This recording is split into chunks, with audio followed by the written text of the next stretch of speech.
শেরপুরটা তো একেবারে অনুন্নত একটা এলাকা, এটা আপনারা সবাই জানেন, এবং প্রত্যেকটা ডিপার্টমেন্টে যখন আপনারা কথা বলেছেন এটা উঠে এসছে। তবে অনুন্নত মানে, আমি ইসলামী ছাত্র শিবির করেছি, ছাত্র শিবিরের সভাপতি ছিলাম, আপনারা হয়তো জেনেছেন। আমাদের একটা টার্ম ছিল, এই অনুন্নত, পিছিয়ে পড়া, এই শব্দগুলোকে আমরা এইভাবে উচ্চারণ করতাম না, আমরা বলতাম সম্ভাবনাময়।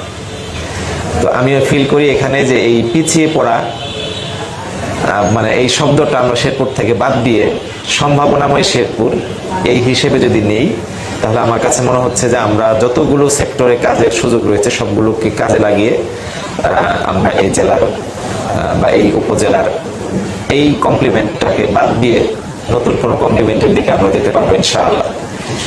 সংসদে গিয়ে দাবি পেশ করা বা বলা, এটা কিন্তু অনেক সময় কম থাকার কারণে খুব বেশি হয় না, কিন্তু সংসদের বাইরে মন্ত্রণালয়ে যাওয়া, বিভিন্ন ফরম্যাটে দাবি দাওয়াগুলো উপস্থাপন করা এবং সেগুলো ওখান থেকে অধিকার আকারে আদায় করে নিয়ে আসা, এটার সুযোগটা যেহেতু রয়েছে, আমরা দুইটা ফরম্যাটই কাজে লাগাতে চাই। এক্ষেত্রে আপনারা দুইভাবেই প্রপোজাল দেবেন। আমার যে অফিস থাকবে সেই অফিসের পাশাপাশি আপনারা সহযোগী হবেন এবং প্রত্যেকটা প্রপোজাল আপনাদেরকে নিয়ে আমরা রেডি করতে চাচ্ছি।